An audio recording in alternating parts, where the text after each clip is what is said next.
Hello, ladies and gentlemen, and welcome to the 2019 Throwdown the Mountain. Got round 2, back 9. This tournament is presented by Discraft and Sun King Discs. We have got big German commentary returning to the microphone, Simon Lizotte, and myself, Jeremy Koling. What a pleasure to be out here in Florida. I don't know if I call it Central Florida. It's kind of an hour north of Tampa. Yeah. Almost on the west coast of Florida.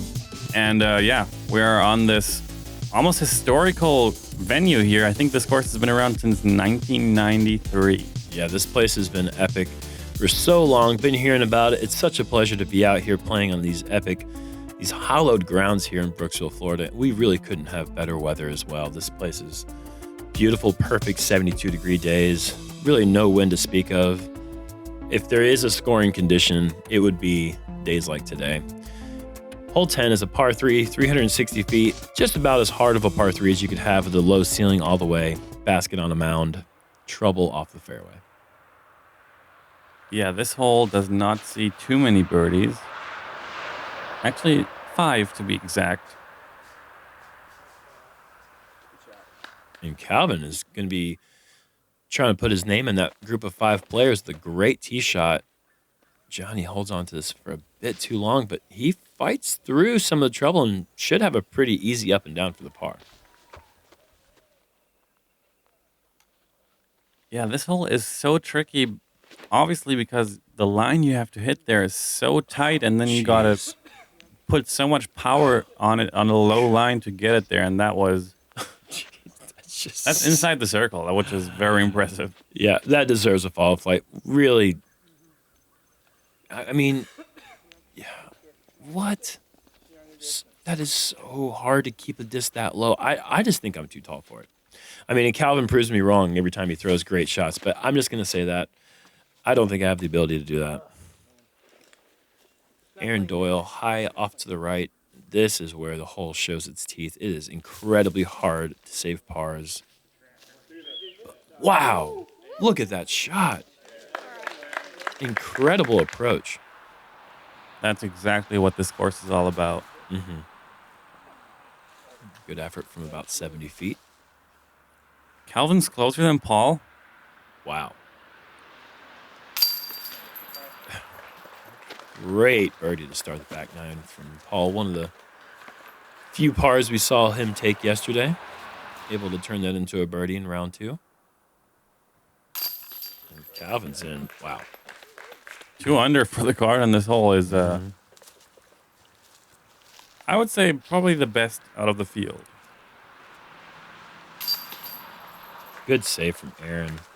Shout out to Trevor Murphy, Justin Choka, and Chris Verity for their birdies on hole 10 as well. That is definitely worth mentioning just because of all the trouble you can get into.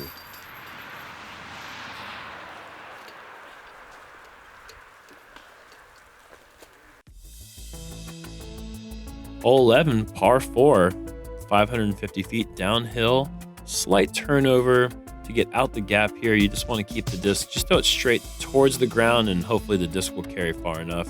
Get you somewhere in this range here to have a somewhat technical approach with some trees guarding the basket area. The hole only averages 0.2 harder difficulty than the hole 3, or than the hole before. Really? Which is a par 3, yeah. This is actually the easiest hole in the course in relation to par. And Calvin is out of the gap, which is really just objective number 1 here. Yeah, this hole will see a lot of different approaches to it. A lot of people are going to throw mid-ranges just to make sure to kind of get out the gap, which is priority number 1. A lot of people might even attack it with a distance driver or at least a fairway driver, where Johnny's throwing here high-speed driver. And that looks perfect. If this holds the turn, wow, Johnny's going to be looking... I hope he's not in the same place that we saw Michael Johansson yesterday, but if he's further right, he'll have a look for 2. And you talk about the different approaches. Some people might even throw a Skamahawk out the gap. I don't know. What do you think, Simon? Yeah, the trees are not too tall, so you can throw over the trees if you get influenced by Jeremy Koling. Guilty pleasure of mine to bait you into shots as Aaron Doyle throws another gem approach. He's thrown some really great second shots. That was very good. Kid's got some skill, folks. And That's just the prettiest little turnover. Yes. That could have been slow-mo and we wouldn't have noticed. Just the finest. Did we have a pre-SloMez? I think that was just... Yeah, I think you're right.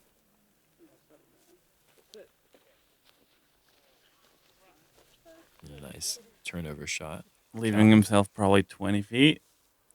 And this is where Johnny really shows his skill with this turbo putt. He's got a lot of angles. He doesn't just throw it far. He can manipulate nice anhyzers. I wanted to see that go. I think that was on. That looked like it was on online. chains. Let's say it would have gone in. And Calvin, good birdie putt. Oh, that would have been something special. Yeah. We're going to see a potential star frame here.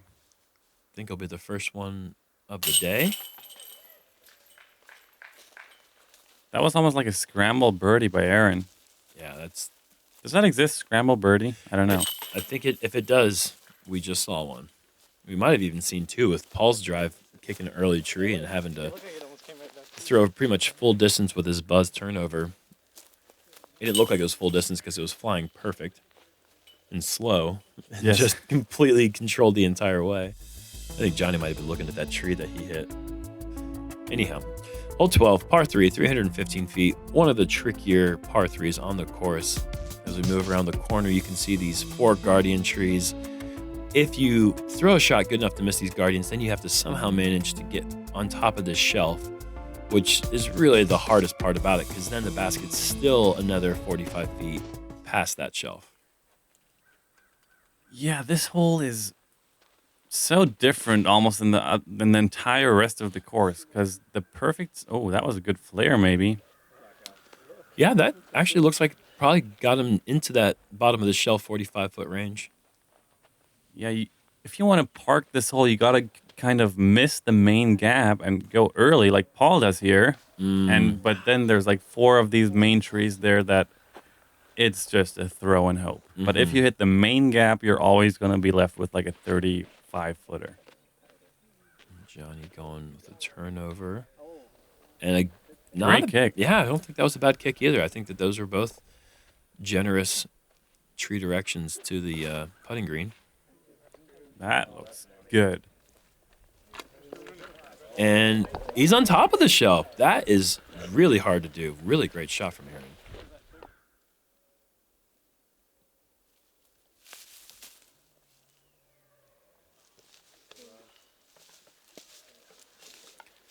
There's really only 2 ways to play this hole, I feel like, although we did see MJ throw the roller. Get the sidearm or the backhand turnover, or you could go Skamahawk 2 holes in a row. What do you think, Simon? I think it sounds like a pretty good idea. Yeah? Does it? Oh, Calvin, misfire. Simon put it about 15 feet away yesterday with a Skamahawk. So, unfortunately, we didn't catch that on the Jomez replay. Yeah, Aaron. It's great to see a birdie in this hole, especially Aaron needed that, moving to 11 down, tying Johne McCray. And everyone's still in hunt for Second and third. Yeah, it's turning into a race for the second winner. Well, we're just past the halftime mark of the tournament, so it's golf. Anything can happen. Anything can happen. You're right. I mean, we are literally halfway through the event, so Calvin is he's in second place right now, 7 back. So he certainly could catch him. It's just a matter of what are we going to see Paul do in this last couple of holes here, and how many strokes is he going to give himself going into the final round? We don't know. We will have to find out. Hole 13 is par 5, 870 foot. Hyzer shot off the tee, trying to get just far enough where that Mando does not get in the way, because if you throw it short, you're going to have to throw some sort of flex shot. And this is looking ideal. If it's not too long, it's perfect. Oh, got over everything and just don't roll back. Oh, that is so frustrating when you throw a great drive and then be kind of hooked onto a tree. That's a bit annoying, but I think Calvin threw the better line here. A bit lower, a bit more hyzer on there. And Oh my gosh. He's made the mandatory. I have not seen anyone make the mandatory, and that drop zone is about Mando height, and he just skips past it. Incredible shot from Calvin. again, best drive I've seen on this hole. He's had a couple of those so far this round. Oh, he got a good straighter skip there, and It's gonna be that's almost Mando high. you want to be another 20 feet right of that, I feel like, but I think he'll still be able to manage a good second shot. Be short. Oh, and that's what you're talking about right there. Johnny just flipped that drive up a fraction too much. And you can see the penalty right here. Oh, no. Well, he's caught an early tree and kicked down. That's a big penalty for being just a bit long off the tee. Here you can see why Aaron's drive was so unlucky. But Wow. a little patent pending smash here. Yeah, that's a great shot. Probably at least 350, just stand still. Oh, no, I was wrong. Paul's in the perfect spot. And is he going to go straight at it? Oh my goodness. Oh, he was. He is going for the straight line. We did see Randon Latta on the third card, on our card that we played on yesterday, go for that straight line, nail it, and almost carded the albatross and had a putt that he made for eagle. Yeah. Yeah, that was a very, very nutty shot he did. But Calvin, I was so shocked to see him kind of an unforced error there. Yeah, it certainly was. That was a really good opportunity for him to go with maybe the big high Anheuser shot and get him in range. I don't really see him throw rollers very often, but a roller is a very common play for a second shot on this hole. Paul's liking that. Oh, wow. That is going to be an interesting putt. Okay, I know what Paul was doing there. He was just making sure to not leave any doubt on making it all the way to the basket. And he has a downhill, probably 40-footer now to save his birdie after Aaron's second shot. Aaron, a long jump putt for eagle. Wow. Good effort. Give it a chance. And Johnny's still got a little hair on the chin. This is for birdie.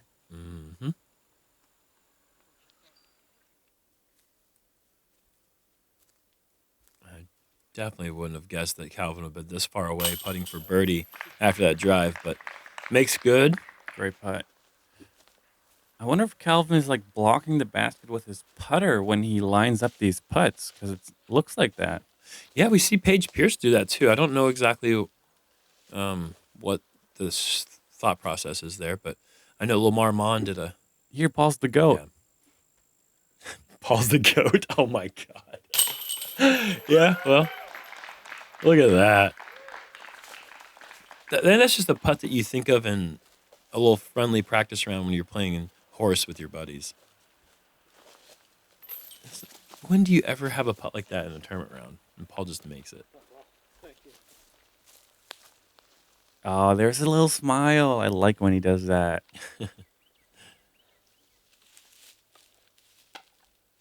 Aaron for a pretty simple birdie.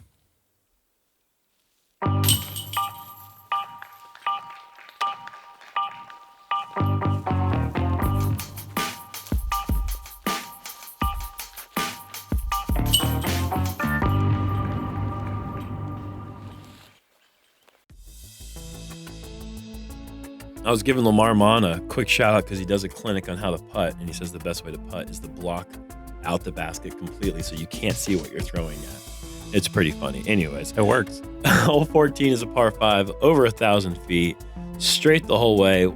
One of my favorite par 5s I think I've ever played, just because it's just so beautiful. And the tee shot's so fun going down the hill. It's definitely attackable. Aaron was the only player in the field who three'd this hole in round 1. And 3 is out of the play now. No, still possible. It's not possible. I expect Calvin to rip this. Oh, yeah, that is looking really, really, really good. Oh my gosh. He definitely has a chance for eagle from there. That is legitimately where my second shot was during round one. That is unreal. Wow. And Paul just electing to play the maybe smart play here, going with a buzz, and that one drifted off the fairway.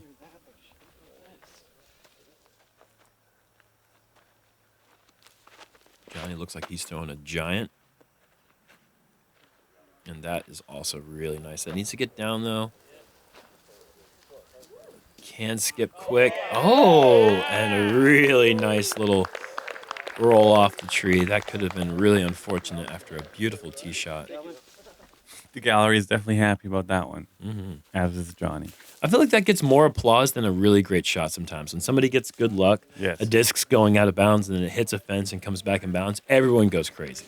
I wonder what why that is. I don't Why know. do people cheer for luck more than for skill? It's interesting. Maybe they can relate to that more.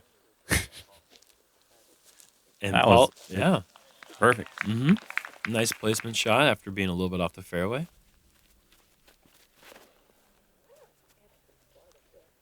And Aaron, nice third shot right at that Pompous, which is about 50 feet short of the basket. Yeah.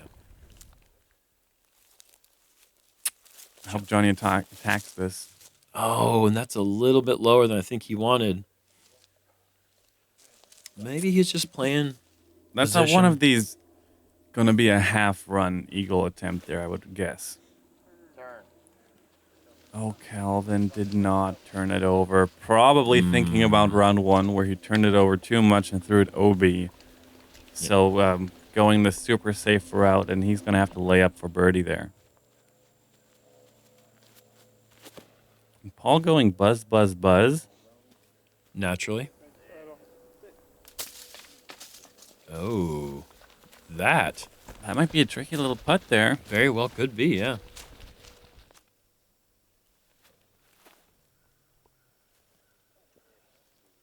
Yeah, it wasn't even a run. He just completely decided birdie's good enough. Block the basket. Putt. Oh, Calvin's going to have a little bit of room left for his birdie with his big beat AVRs. Oh, and Aaron scrambling off the tee. That would have been an incredible birdie save. He's still 2 under on this hole. Yeah. Nice finish putt there for Calvin. He's probably a bit disappointed with that birdie. I mean, he's 4 down through 5 holes in the back 9. He's putting some good golf together. Making up 0 room on Paul. Yeah, Paul just throwing mid-ranges on a par 5 and making it look pretty simple.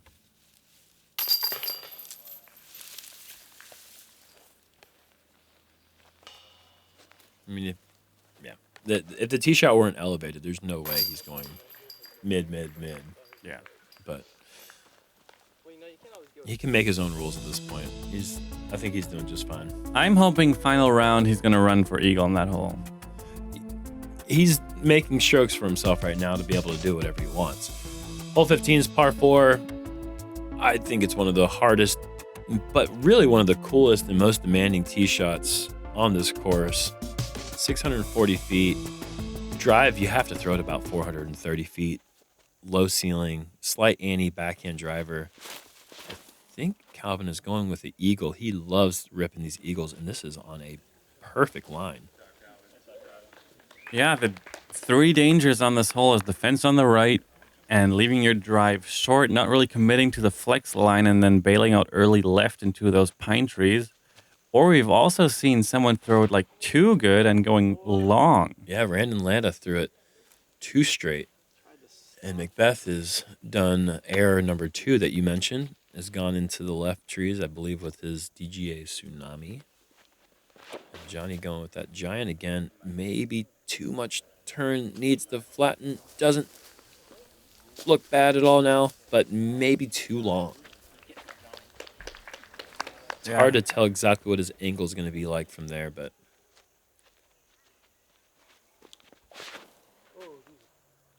Aaron throwing, I believe, a destroyer. That's not too long. It's really good. Oh, it might be a bit too long. Oh, he's right at the corner. Yep, there you can see that's going to be it. He's got an opening, but there is OB left, so to throw that flex shot, you're going to bring danger into play. Oh, and Paul needing to scramble here for the first time, really. And Paul, I mean, this is every bit of 300 feet left.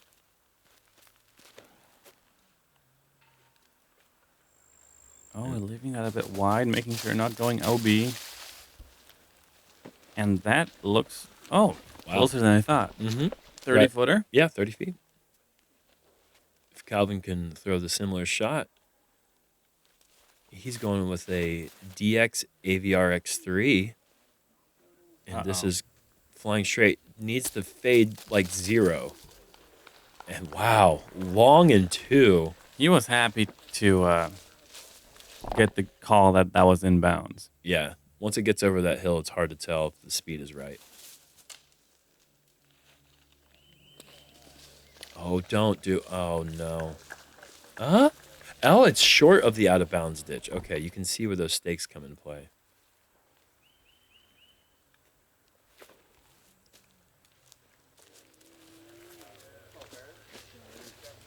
That's a good shot from there. Yeah, he's left himself a good look for birdie.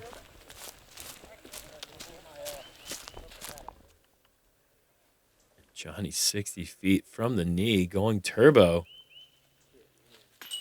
Oh, no. Is that going to be a NoMez? Oh, no, gosh. Oh, great Just run. couldn't hang on. What an effort. Oh, That's no. like the third putt for Aaron that just barely hits the top. Man, so close to a great birdie. One of the hardest ones to get on the course.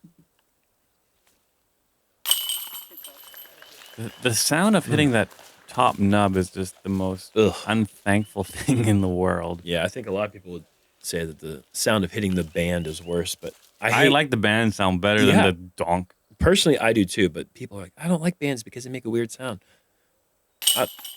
Yeah, look at that. Calvin keeping that hot round going on the back 9.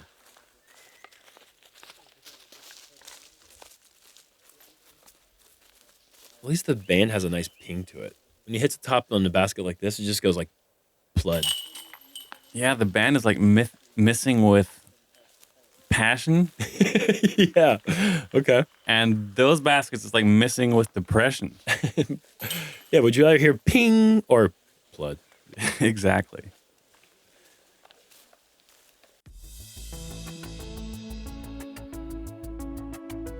Hole 16. Par 3, 250 feet. Just over this hill. Really beautiful hole.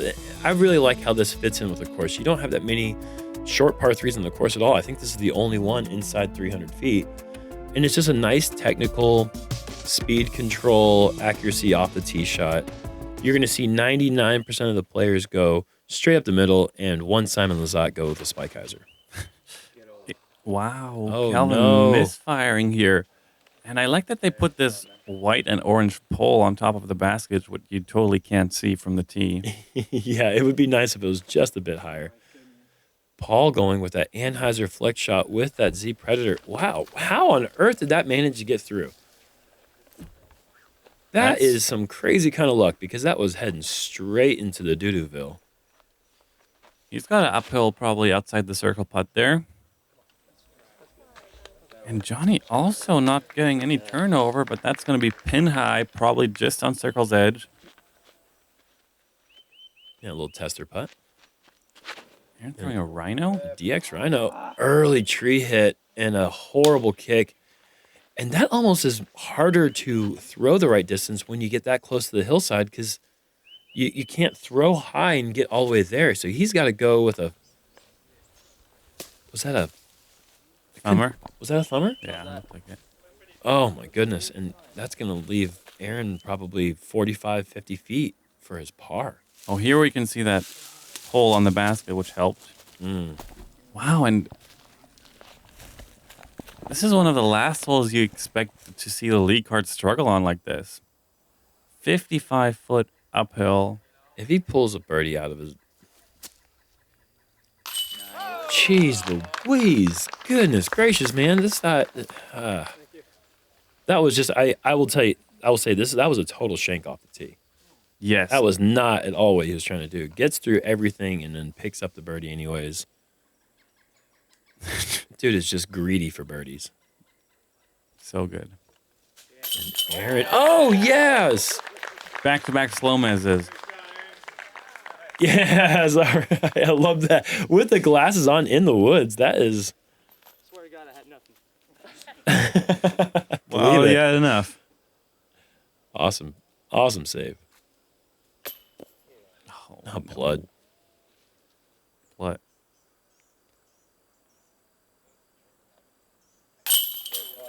Calvin with a good scramble. Paul taking back the box since hole 8.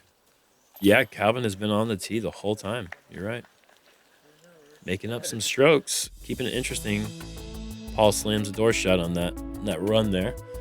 Hole 17, par 3, 380 feet. Another low ceiling Florida style shot. You got Spanish moss, you got OB, you got trees limbs about 4 feet off the ground, and you got 380 feet. That's just as Florida as it gets, folks. Sawgrass and everything. Very, very tricky hole. You got to put a move on this disc to get it all the way to the basket, and you got to commit. This is probably one of the more committed shots you have to throw. Oh, wow. On this course. And Paul just decided, I'll just throw mid, and I'll somehow keep it inbounds just barely. Wow.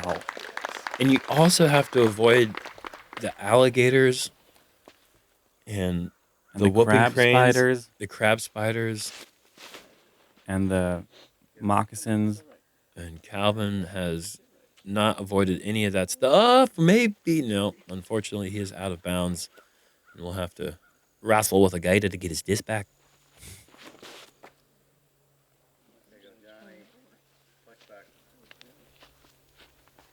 Yeah, that's a great... Oh, wow. Look at that kick off the grass, too. Beautiful. Yeah, Johnny mentioned something yesterday about that disc he really liked, and he said it was like made for him. It looks like it is the way he's throwing it this round, and Aaron as well, up there in the circle.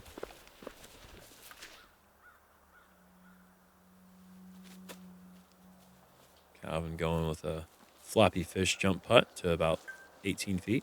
Yeah, not much you can do there. It's insta bogey. And Johnny just squeezing that one over the rim. That looked wobbly out of his hand. I thought that wouldn't have a chance, but just snuck in there. A lot of times when Johnny has the putt low out of his hand, he really kicks that back foot up high. Again? Another blood. Dang, I hate to see that. We'll eventually get to Paul's drive, folks. It's Calvin with a nice par save. That's Calvin's first bogey for the round. Been playing well. He was 8 under at that point. Put him back to 7. And Paul now 12 under for the round, matching his round from yesterday. With one more to go, and not a happy par there for Aaron. And we've made it. Hole 18, the signature hole of Florida, and you can see the sun just over the horizon line there. Such a fantastic piece of property, such a fantastic hole design. Best play is going to be a forehand for these players, or maybe a turnover putter or mid-range. Then when you get to the bottom of the hill, it's just a huge shot up the hill from there. Nothing's guaranteed with this one. Hardest hole in the course. Yeah, the more I think about this hole, the more I like it. It's definitely one of my favorite par 4s I've ever played. The way it looks and the way it plays is just awesome. And Paul opting for the sidearm here. He wants to get almost as far right as possible. And that's the ideal spot right there. Oh, Johnny has thrown hyzer with a putter. This needs to get down quick. Oh, that is going to be out of bounds for John E. And Aaron also going with a backhand. And this as well is heading right towards that out of bounds line. Yep, that is out of bounds. And these are going to be way, way farther back than they'd like to approach the green. And Calvin ripping the sidearm out there. That looks really good. That's the play. If you've got it, you have to throw a forehand with a stable drive in this hole. Yeah, you just got to make sure to give it enough power to clear the main corner, which is not that far of a shot. And look at Johnny. He knows the course. He knows that this land up here is lower, but is inbounds and is easier to, instead of pitching to the bottom of the hill and then throwing up, he's elected to go pin high left, which is kind of a strange play, but I haven't even thought about that. And Aaron, this has got to get up. This has got to get up. Oh, Oh, gets all the way up to the line, but never crosses inbounds, and that is going to have to go all the way back to the bottom of the hill, throwing 5. Calvin, after throwing that luster destroyer off the tee, throws the KC Bob. that is inbounds. You've got to watch out when you throw a shot into your buddies, because sometimes you get decoy piles of brush over your disc. It's just something. It's a fair warning. Yeah, Zach Melton yesterday did that to Dustin's disc because he thought it was my disc. Yeah. And Paul does another Paul thing. Oh, he chose to be real close to that cliff. That's Yeah. surprising. That is somewhat surprising considering you're allowed to bring the disc. Oh my goodness. I mean, there's no way that could go in. The top of the basket's still on the basket, but. Well, he may be sneaking in the back. Oh! We actually did miss Johnny's approach shot. Okay, I was like, there's no way his second shot went there. And Johnny went way left, pitched up to there, and then canned the nice 40-footer. And Calvin, after finding his disc from the decoy pile, hits the cage low. Gonna have to settle for a par. Yeah, bogey par finish for Calvin, and Paul going birdie to gain 3 strokes on second place in the last 2 holes, making his job tomorrow even easier. Clean tournament so far for Paul McBeth. 0 bogeys, 25 birdies. And that's going to get you some separation from the field. Aaron Doyle with a 6 in the last hole, unfortunately dropping to 10 under. John E. fighting at 12, and there you can see the leaderboard. Michael Johansson with a solid round 2, jumping up to a 3-way tie for second place with Calvin and Chris Dickerson, followed closely by Charlie Goodpasture, Johne McCray, Simon Lizotte, myself, NoMez, and Aaron Doyle. Check back for tomorrow and see if Calvin Heimburg still has an ankle. Yeah, exactly. And Paul obviously running away with this one. Something miraculous would have to happen for anyone to catch him or get even close.